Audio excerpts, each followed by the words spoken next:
జాతీయ ఎన్నికల మేనిఫెస్టోను ఈ తెలంగాణ గడ్డ మీద నుంచి విడుదల చేసి ఏ గడ్డ మీద నుంచి అయితే సెప్టెంబర్ 17 నాడు శ్రీమతి సోనియా గాంధీ గారు తెలంగాణకు 6 గ్యారెంటీలు ఇచ్చి ఈ తెలంగాణ రాష్ట్రంలో 3 రంగుల జెండాను రెపరెపలాడించిందో అదే గడ్డ మీద నుంచి మన అభిమాన నాయకుడు శ్రీ రాహుల్ గాంధీ గారు ఈ జాతికి 5 గ్యారెంటీలను అంకితం చేయడం ద్వారా జూన్ 4 తారీఖు నాడు రాబోయే ఎన్నికల ఫలితాలలో ఇండియా కూటమిని గెలిపించి జూన్ 9 తారీఖు నాడు ఢిల్లీలో ఎర్రకోట మీద మువ్వన్నెల జెండా ఎగరేయడానికి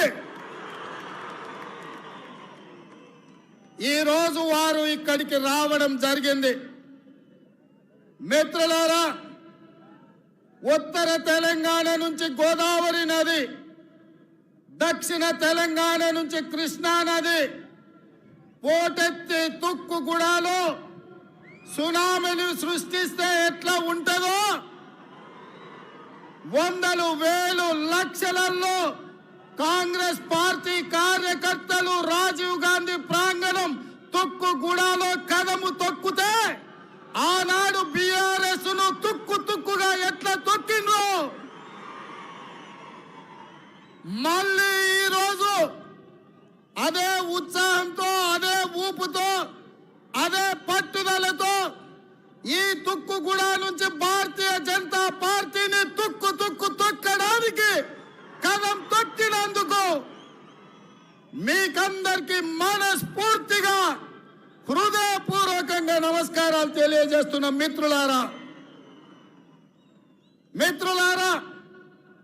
7 అంతస్తుల మేడ బలంగా ఉండాలి అంటే పునాదులు బలంగా ఉండాలి. తెలంగాణ రాష్ట్రమే కాదు, దేశ రాజకీయాలలో కాంగ్రెస్ పార్టీ అధికారంలోకి రావాలి అంటే కార్యకర్తల పునాదులు బలంగా ఉండాలి. తండాలలో, గూడాలలో, మారుమూల పల్లెల్లో, పట్టణాలలో మీలాంటి లక్షలాది మంది కార్యకర్తలు కాంగ్రెస్ పార్టీ సైనికులై 100 అంతస్తుల మేడలను నిర్మించాలన్నా మీరు సైనికులుగా నిలబడి కొట్లాడినప్పుడే పార్టీ నిలబడుతుంది. ఎన్ని కష్టాలు వచ్చినా, ఎన్ని నష్టాలు వచ్చినా, ఎన్ని కేసులు పెట్టినా, ఎంతమంది జైల్లో పెట్టినా మీ రక్తాన్ని చెమటగా మార్చి మీ ఊపిరినైనా వదిలిండ్రు గాని ఈ మువ్వన్నెల జెండా వదలలేదు. మీ శ్రమతోనే, మీ కష్టంతోనే, మీ త్యాగంతోనే ఈ తెలంగాణ రాష్ట్రంలో ఇందిరమ్మ రాజ్యం ఏర్పడ్డది.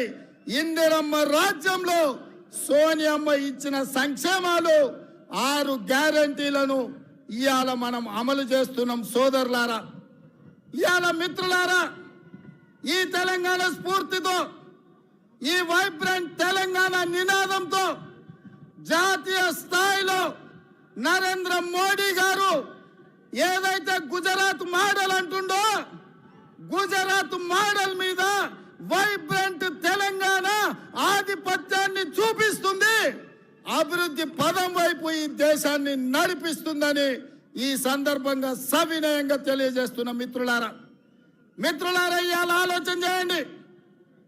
భారతీయ జనతా పార్టీ వాళ్ళు మాకు అవకాశం ఇవ్వండి అంటారు. నేను అడుగుతున్న భారతీయ జనతా పార్టీ నాయకులను 10 సంవత్సరాల నుంచి మీ పార్టీ, మీ నాయకుడు నరేంద్ర మోడీ గారి దేశంలో ప్రధానమంత్రిగా ఉన్నాడు. నిరుద్యోగ యువకులకు ప్రతి సంవత్సరం 2 కోట్ల ఉద్యోగాలు ఇస్తా అన్నారు. 10 ఏళ్లలో 20 కోట్ల ఉద్యోగాలు ఇవ్వాలి. మరి ఇవాళ నేను అడుగుతున్న సిగ్గులేని కిషన్ రెడ్డిని పార్లమెంటులోనే ప్రశ్న అడిగితే 7,21,000 ఉద్యోగాలు మాత్రమే ఇచ్చినామని భారత ప్రధానమంత్రి నరేంద్ర మోడీ గారు సమాధానం ఇచ్చారు. 20 కోట్ల ఉద్యోగాలు ఇస్తానే 7 లక్షల ఉద్యోగాలు ఇచ్చినందుకు ఇవాళ నరేంద్ర మోడీకి ఓటేయాలనా నేను అడుగుతున్నా. రైతుల ఆదాయాన్ని రెండింతలు చేస్తామని మాట ఇచ్చిన మీరు వేలాది లక్షలాది మంది రైతులు ఢిల్లీ సరిహద్దుల్లో రైతు వ్యతిరేక నల్ల చట్టాలను తెస్తే 16 నెలలు సైనికులాగా పోరాటం చేసి 750 మంది రైతులు అమరులైతే కనీసం ఆ రైతులను పరామర్శించలేదు, ఆ కుటుంబాలను ఆదుకోలేదు. రైతులను చంపినందుకు భారతీయ జనతా పార్టీకి ఇవాళ ఓటేయాలనా నేను అడుగుతున్నా. 2022 వరకు ప్రతి పేదవాడికి ఇల్లు ఇస్తున్న నరేంద్ర మోడీ తెలంగాణ రాష్ట్రంలో ఎన్ని ఇల్లు ఇచ్చిందో లెక్క చెప్పి మీరు ఓట్లు అడగాలని నేను ఇవాళ బీజేపీ నాయకులను అడుగుతున్నా. ఇవాళ నరేంద్ర మోడీ గారు మతాల మధ్యలో చిచ్చు, ప్రాంతాల మధ్యలో చిచ్చు, భాషల మధ్యలో చిచ్చు, ఇవాళ వరకు చిచ్చు పెట్టి విభజించి ఇప్పటి వరకు అధికారం నిలబెట్టుకున్నాడు. ఇక ఇప్పుడు దేశాన్ని విభజించి చిచ్చు పెట్టి మూడోసారి అధికారం రావాలని కుట్ర చేస్తున్నాడు. ఇవాళ దక్షిణ భారతదేశం ఉత్తర భారతదేశం మధ్యలో చిచ్చు పెట్టి దేశాన్ని విభజించే పరిస్థితి నరేంద్ర మోడీ గారు తెచ్చిండ్రు. అందుకోసం ఓట్లు వేయాలనా నేను అడుగుతున్నా. అంతెందుకు మిత్రులారా, హైదరాబాద్ నగరంలో వరదలు వచ్చినాయి, లక్షలాది మంది నిరాశ్రయులైన ఆనాడు ఢిల్లీ నుంచి నరేంద్ర మోడీ నుంచి ఒక్క పైసైనా సికింద్రాబాద్ ఎంపీ కిషన్ రెడ్డి తెచ్చిండా? సిగ్గులేని కిషన్ రెడ్డి మునిగిపోతే ఒక్క పైసదేలే. ఇవాళ ఏ ముఖం పెట్టుకొని ఇవాళ ఓట్లు అడుగుతున్నామని నేను చెప్తున్నా. అందుకే మిత్రులారా, నరేంద్ర మోడీ అన్న నమో అంటే నమ్ముతే మోసం. 10 ఏళ్ళు ప్రధానమంత్రిగా ఉన్నాడు, ఇవాళ మళ్ళీ ఓటేయమంటుండు. బీజేపీకి ఓటేస్తే ఆయన మన చంద్రమండలానికి రాజు అవుతాడా? 10 ఏళ్ళు ప్రధానమంత్రిగా ఉండి పాలమూరు రంగారెడ్డి ఎత్తిపోతల జాతీయ ప్రాజెక్ట్ ఇవ్వలే, ఐటీఐఆర్ కారిడార్ ఇవ్వలే, విశాఖ మనకు బయ్యారం ఉక్కు కర్మాగారం ఇవ్వలే, రైల్వే కోచ్ ఫ్యాక్టరీ ఇవ్వలే, గిరిజన యూనివర్సిటీ నిన్నగాక మన్నిచ్చిండు. 10 ఏళ్ళు అయింది. రాష్ట్ర పునర్విభజన చట్టంలో కాంగ్రెస్ పార్టీ ఇచ్చిన హామీలు ఏవి అమలు చేయలే. 7 మండలాలను ఆంధ్రప్రదేశ్కు తాకట్టు పెట్టిండు. అందుకే మిత్రులారా, నరేంద్ర మోడీ భారతీయ జనతా పార్టీని ఏ విధంగా అయితే బీఆర్ఎస్ ను బొంద పెట్టిండ్రో బీజేపీని కూడా బొంద పెట్టే వరకు మనము నిద్రపోవద్దు. ఇదే పట్టుదలతోని, ఇదే పోరాట స్ఫూర్తితోని బీజేపీని ఓడించాలి. ఇక నిన్నమన్న ఆ మధ్యలన్నీ కుక్కలు మొరిగినాయి. నిన్న మొన్న ఒక నక్క బయలుదేరింది, మొన్న సూర్యాపేటకు పోయింది, నిన్న కరీంనగర్ పోయింది. ఆయన అంటుండు నన్ను ఏం బిక్తారు మీరని. మొన్న మాట్లాడింది మీరు చూసుంటారు, కేసీఆర్ గారు మాట్లాడింది, నా ఎంటిక కూడా బీకలేరని మాజీ ముఖ్యమంత్రిగా మాట్లాడాడు. ఇది మాజీ ముఖ్యమంత్రి మాట్లాడే భాషనేనా? భాష గురించి, భావం గురించి, ప్రజా సమస్యల గురించి మాట్లాడే చంద్రశేఖర్ రావు 10 సంవత్సరాలు ఈ తెలంగాణ రాష్ట్రంని పట్టి పీడించి వేధించి దోసుకొని దోపిడి దొంగలాక అడవి పందుల్లాక తెలంగాణ రాష్ట్రాన్ని సర్వనాశనం చేసి 10 సంవత్సరాల 100 సంవత్సరాల విధ్వంసం చేసినావు. ఇవాళ మమ్మల్ని ఎంటిక బీకలేరంటావా? మా కాంగ్రెస్ పార్టీ కార్యకర్తలు అనుకుంటే నీ ముడ్డి మీద డ్రాయర్ కూడా ఉండదు పీకడం మొదలు పెడితే. బిడ్డ నువ్వు అనుకుంటున్నావేమో కాలు ఇరిగిందని, లేకపోతే కట్టె పట్టుకొని నడుస్తున్నా అని, కూతురు జైలుకు పోయిందని, అధికారం కోల్పోయిందని. కొంతకాలం మేము సంయమనం పాటించినాం. ఏ మనిషికైనా కష్టం వచ్చినప్పుడు మేము మానవత్వంతో మీ గురించి మాట్లాడకుండా మర్యాద పూర్వకంగా వ్యవహరించినాం. ఇవాళ నువ్వు అనుకుంటున్నావు నువ్వు ఏది పడితే అది మాట్లాడితే చూస్తూ ఊరుకుంటామని. చూస్తూ ఊరుకునేటోడు ఎవరు లేరు. నేను పెద్దలు జానారెడ్డి గారి లాగా కాదు, నేను రేవంత్ రెడ్డిని బిడ్డ. అంగిలాగు ఊడదీసి నువ్వు మాట్లాడే లత్కోర్ లఫంగ మాటలకు చెర్లపల్లి జైల్లో చిప్పకూడు తినిపిస్తా బిడ్డ. నువ్వు అనుకుంటున్నావేమో. ఆనాడు చెప్పినా ఈనాడు చెప్తున్నా, నువ్వు పేదలకు డబుల్ బెడ్రూమ్ ఇల్లు కట్టియాలి. నేను మాత్రం నీకు తప్పకుండా డబుల్ బెడ్రూమ్ ఇల్లు కట్టిస్తా చెర్లపల్లి జైల్లో. ఎందుకంటే కొడుకు కోడలు వస్తే యాడు ఉండాలి, బిడ్డ అల్లుడు వస్తే యాడు ఉండాలి. అందరు కలిసి చెర్లపల్లి జైల్లో ఉండేటట్టు మీకు డబుల్ బెడ్రూమ్ ఇల్లు కట్టించే బాధ్యత మా లక్షలాది మంది కాంగ్రెస్ పార్టీ కార్యకర్తలు తీసుకుంటారని చెప్పి నేను ఈ వేదిక మీద నుంచి చెప్పదలుచుకున్నా. అందుకే మిత్రులారా, మీరు ఆలోచన చేయండి. డిసెంబర్ 7 నాడు మనం అధికారం చేపట్టి డిసెంబర్ 9 నాడు ఆడబిడ్డల కార్తీసులో ఉచిత ప్రయాణం, రాజీవ్ ఆరోగ్యశ్రీ ద్వారా ప్రతి పేదవాడికి 10 లక్షల రూపాయలు ఉచితంగా వైద్యాన్ని అందించే నిర్ణయాలు తీసుకున్నాం. ఇదే కాదు, మా మిత్రుడు పెద్దలు బట్టి విక్రమార్క గారు ఆర్థిక సమస్యలు, రాష్ట్రం సంక్షోభంలో ఉంటే, జీతభత్యాలు ఇవ్వలేని పరిస్థితిలో రాష్ట్రం ఉంటే ప్రభుత్వ ఉద్యోగులకు అదేవిధంగా పెన్షన్దారులకు 1వ తారీఖు నాడు జీతభత్యాలు ఇచ్చి రాష్ట్ర ఆర్థిక పరిస్థితిని గాడిలో పెట్టిండు. ఇదే కాదు, ఆడబిడ్డలను దృష్టిలో పెట్టుకొని కట్టెల పొయ్యితోని కన్నీళ్లతోని ఆడబిడ్డలు కష్టపడుతుంటే వాళ్ళ కన్నీళ్లు తూడవడానికి సోనియమ్మ మాట ప్రకారం 500 రూపాయలకే ఆడబిడ్డలకు సిలిండర్ ఇచ్చి ఆడబిడ్డల కష్టాలు తీర్చినాం. అదే కాదు, పేదవాళ్లకు ఇంటింటికి ఉచితంగా 200 యూనిట్ల పథకాన్ని అమలు చేసి నిరూపించినాం. ఇదే కాదు, ఇవాళ చంద్రశేఖరరావు గారిని నేను అడుగుతున్నా, ఆనాడు పల్లెల్లో, తండాలలో, గూడాలలో ఇందిరమ్మ ఇండ్లు 25 లక్షలు మేము కట్టించినాం. మా కోమటిరెడ్డి ఎంకన్నా చెప్తున్నాడు, ఇందిరమ్మ ఇండ్ల గురించి నువ్వు చెప్పాలి అని. మిత్రులారా, నేను ఇవాళ అడుగుతున్నా, 10 ఏళ్ళ సన్నాసి కట్టించిన, సోయిలేని ప్రభుత్వం కట్టించిన డబుల్ బెడ్రూమ్ ఇండ్లు ఎన్ని ఉన్నాయి? ఇవాళ మనం 4.5 లక్షల ఇందిరమ్మ ఇండ్లు 22,500 కోట్లతో ఖమ్మం జిల్లాలో మిత్రుడు పొంగులేటి శ్రీనివాసరెడ్డి ఆ శాఖలో మనం పనులు ప్రారంభించుకున్నాం. లక్షలాది ఇందిరమ్మ ఇండ్లు కట్టించే బాధ్యత మాది. నేను అందుకే ఇవాళ సవాలు విసురుతున్న చంద్రశేఖరరావుకు, డబుల్ బెడ్రూమ్ ఇండ్లు కట్టించిన ఊర్లలో నువ్వు ఓట్లాడుకో, ఇందిరమ్మ ఇండ్లు ఉన్న ఊర్లలో మేము ఓట్లు అడుగుతాం, మీకు డిపాజిట్లు వస్తే చూసుకుందామని చెప్పి నేను సవాలు విసురుతున్నా. అందుకే మిత్రులారా, ఇవాళ ఈ రాష్ట్రంలో జరగబోయే ఎన్నికలు నేను ఒక్క మాట ఈ వేదిక మీద నుంచి సూటిగా నరేంద్ర మోడీ, కల్వకుంట్ల చంద్రశేఖరరావుకు విసిరదలుచుకున్నా. నేను, నా మిత్రులు, నా సహచర మంత్రివర్గం 100 రోజుల్లో మా పరిపాలన మీ ముందల పెట్టినాం, మా పాలసీలు మేము అమలు చేసినాం. ఇవాళ నేను అడుగుతున్న మిత్రులారా, 100 రోజుల్లో మేము మంచి పాలన ఇస్తే, సంక్షేమ పథకాలు అమలు చేస్తే, 6 గ్యారంటీలు అమలు చేయడానికి చిత్తశుద్ధితో ప్రయత్నం చేస్తే తెలంగాణ రాష్ట్రంలో మమ్మల్ని 14 సీట్లలో గెలిపించండి. ఒకవేళ మా పాలన సరిగ్గా లేకపోతే మాకు ఓటు ఇవ్వాలనో లేదో మీరు ఆలోచన చేయండి.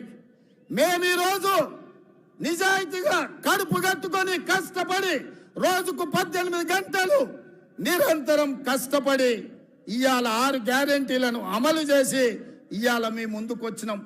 అందుకే తెలంగాణ సమాజానికి మేము భవిష్యత్తులో మంచి పాలన అందించాలి, ఢిల్లీ నుంచి నిధులు తెచ్చుకోవాలి, ఢిల్లీ నుంచి అనుమతులు తెచ్చుకోవాలి అంటే తెలంగాణ నుంచి 14 ఎంపీలు మాకు కావాలి. ఇవాళ రాహుల్ గాంధీ గారిని ఈ దేశానికి ప్రధానమంత్రిని చేయాలి అంటే తెలంగాణ రాష్ట్రం ఇచ్చిన సోనియమ్మ బిడ్డ కన్యాకుమారి నుంచి కశ్మీర్ వరకు 4000 కిలోమీటర్లు మండు టెండల్లో, మంచు కొండల్లో తెలంగాణలో కూడా 22 రోజులు పాదయాత్ర చేసిండు. ఈ దేశంలో ఏ నాయకుడైనా పేదల కోసం, దళితుల కోసం, గిరిజనుల కోసం, మహిళల కోసం, మైనార్టీల కోసం, యువకుల కోసం 4000 కిలోమీటర్లు ఎవరైనా పాదయాత్ర చేసిండ్రా? మన నాయకుడు రాహుల్ గాంధీ గారు మండు టెండల్లో, మంచు కొండల్లో కన్యాకుమారి నుంచి కశ్మీర్ వరకు పాదయాత్ర చేసి పేద ప్రజలకు అండగా నిలబడ్డాడు. ఇదే కాదు, మణిపూర్ నుంచి ముంబై వరకు 6700 కిలోమీటర్లు మొత్తం 25 రాష్ట్రాలలో ప్రజల కోసం ప్రాణ త్యాగం చేయడానికి సిద్ధమై పాదయాత్ర చేశాడు. మరి అలాంటి నాయకుడి దేశానికి ప్రధానమంత్రి కావాలన్నా? హెలికాప్టర్లో తిరుక్కుంటూ, విదేశీ పర్యటనలు చేసుకుంటూ, గంటకు డ్రెస్సులు మార్చుకుంటూ, చెప్పిన అబద్ధం చెప్పకుండా జనాలను వంచిస్తున్న నరేంద్ర మోడీ ఈ దేశానికి ప్రధానమంత్రి కావాలన్నా? ఈ దేశంలో ఉన్న యువకులారా, మీరు ఆలోచన చెయ్యండి. ఎందుకంటే పదే మోడీ గారు అంటున్నారు పరివార్ హే కాంగ్రెస్ అని. భయ్యా రాहुल भैया, मैं एक बात साफ साफ मैं कहना चाहता हूं, आने वाले चुनाव नहीं है, ये लड़ाई है। ये लड़ाई दो परिवारों के बीच का लड़ाई है। एक परिवार नरेंद्र मोदी परिवार, दूसरे परिवार गांधी परिवार। नरेंद्र मोदी जी के परिवार में ईवीएम है, ईडी है, इनकम टैक्स है, सीबीआई है। ये चार और नरेंद्र मोदी जी का परिवार है। हमारी परिवार शहीद हुए इंदिरा जी, हमारी परिवार शहीद हुए राजीव गांधी जी, हमारी परिवार जो प्रधानमंत्री राष्ट्रपति पदवी त्याग किए वीर वनिता सोनिया जी, हमारी परिवार देश के लिए जान का कुर्बानी देने के लिए तैयार हो गए राहुल जी, हमारे परिवार प्रियंका जी, हमारे परिवार लाखों करोड़ों कांग्रेस पार्टी कार्यकर्ता इस देश में देशभक्ति जितने लोगों को है सब हमारी परिवार। ये परिवार में देखेंगे नरेंद्र मोदी परिवार जीतेगा या गांधी परिवार जीतने वाले देश के लिए शहीद हुए परिवार इस लड़ाई में जीतने वाले हम देखेंगे। हम टक्कर लेंगे बराबर। नरेंद्र मोदी जी का परिवार से टक्कर लेंगे। ईवीएम को हरा देंगे, ईडी को हरा देंगे, सीबीआई को हरा देंगे। वैसे ही इनकम टैक्स वाले को भी हम हरा देंगे। इस देश को बचाने के लिए, संविधान को बचाने के लिए हम लोग कोशिश करेंगे। नहीं है तो ये देश बचेगा नहीं। संविधान को बदलने के लिए नरेंद्र मोदी साजिश कर रहा है। ये रोकने के लिए आपके साथ पूरा तेलंगाना खड़े रहकर आपके मदद में हम रहेंगे। इस लड़ाई में हम शहीद हुआ भी कोई परवाह नहीं है, हम आपके साथ ये जंग लड़ेंगे। आप सब लोग तैयार है? तैयार है? तैयार है? तैयार है? जो तैयार है सब खड़े रहो। आने वाले चुनाव में రాబోయే ఎన్నికల్లో రాహుల్ గాంధీతో నిలబడి రాబోయే యుద్ధంలో పోరాటం చేసే వాళ్ళందరూ చేతులెత్తి నిలబడండి, అందరూ చేయి పైకెత్తండి. జై కాంగ్రెస్, జై జై కాంగ్రెస్. హస్తం గుర్తుకే, హస్తం గుర్తుకే. తెలంగాణ నుంచి 14 మంది ఎంపీలను గెలిపేయనికే సిద్ధమా? సిద్ధమా? సిద్ధమా? సిద్ధమా? సిద్ధమా? జై కాంగ్రెస్, జై జై కాంగ్రెస్. ధన్యవాదాలు మిత్రులారా. అందరు జాగ్రత్తగా వెళ్ళండి, జాగ్రత్తగా చూసుకొని వెళ్ళండి. పాట పెట్టండి అట్లే.